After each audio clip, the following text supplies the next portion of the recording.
Hey guys, it is Jessi and welcome back to my channel. Today I have a book review for you guys. It is on Lucian Divine by Renee Carlino, and I just want to give you guys a little bit of synopsis first. This is about our main character Evelyn, or Evie, who finds out that she has a guardian angel. She is a 20-something-year-old that's definitely struggling with relationships, and when her guardian angel reveals himself to her, he basically exposes not only what he is, but his feelings for her. And so that's kind of where all of this takes place. However, it is like a cosmic law that the two of them cannot be together. So of course we deal with all of that. So I'm just going to go ahead and start with a few of the things that I didn't like about this.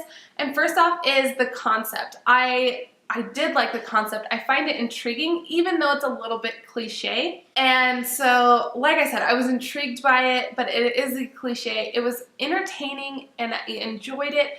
The only problem is there was a lot of questions that didn't get answered. And I feel like that's when it became a little unbelievable, because at first I was chugging along. It started off so strong and I enjoyed it. And then as questions arose and Evie was asking questions to Lucian about everything, he didn't know the answers and nobody knew the answers. And so I feel like that's when the story started to fall apart for me, because even if something were made up and it gave me something to believe in, I think it would have been stronger, because leaving it so open-ended and not having answers to anything just made me question the whole thing. So I felt like that just kind of did that for me right there. It just kind of had a falling out in the concept part of this. Now the next thing is, yes, I loved Lucian. I thought obviously they make him out to be this super hot guy, so that is amazing and great to read about.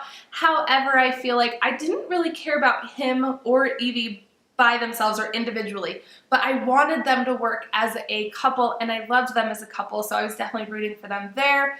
The other thing that was, kind of on the fence for me was basically the pacing of this. I think it was great when it was lighthearted and it was moving quickly, and then all of a sudden things would change, it would flip, it would do like a full 180 and just like crash, dive bomb, like whatever. And it would get so depressing so quickly, and it's not, it was just kind of up and down, and it wasn't to the point where it's like, okay, I'm going up and I'm coming down. It was like literally like dive bombing down. And so I felt like the pacing was just really hard to follow when it was so great, and then just like really hard and depressing, and then coming back up. And so I felt like it was just a little bit too much for me. And then the last thing is the fact that I really wanted this to be like a 4 or 5 stars, and I really thought it was going to be.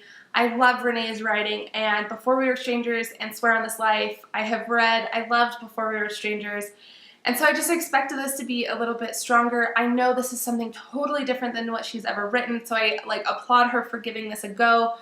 But like I said, it left a lot of open-ended things, and it just became a little unreliable. And the ending, even though it's exactly what I wanted to happen, it didn't answer all the questions. I wanted to know more about how it happened and how it got to that point, and just more, because it left things a little open-ended and a little bit, like I said, unanswered. So it was a little rough to kind of grasp all of that. So I feel like that was the last kind of like shortcoming for me. Now, what I really did like were the themes that kind of played out through here, like commitment and sacrifice and trust and faith, and the fact that love can overcome everything. And so those were heavily touched upon, and I really loved and valued that part of it, and just thought it was really well done at that aspect. And like I said, it evoked some emotions. It made me feel things. I was happy, a good majority of the time. So I felt like it wasn't a terrible read. I wanted to give it 4 stars, and then the more I thought about it, as conflicted as I was with my feelings, I ended up just giving it a 3-star, because yes, it's good, it's great, it's enjoyable. However, there's still so many open-ended things that I just needed a little bit more closure and just something to kind of pull it all together and make it more real and more solid, because like I said, it was just a little bit too open-ended with things and so many questions and a little unbelievable. So definitely needed a little bit more out of this one. So again, that's why I gave this 3 stars. All right, you guys, so those are my thoughts and opinions on Lucian Divine. I would love to know if you guys have read this. So if you've read it, let me know what your thoughts were. Did you absolutely love it? Did it hold up to everything?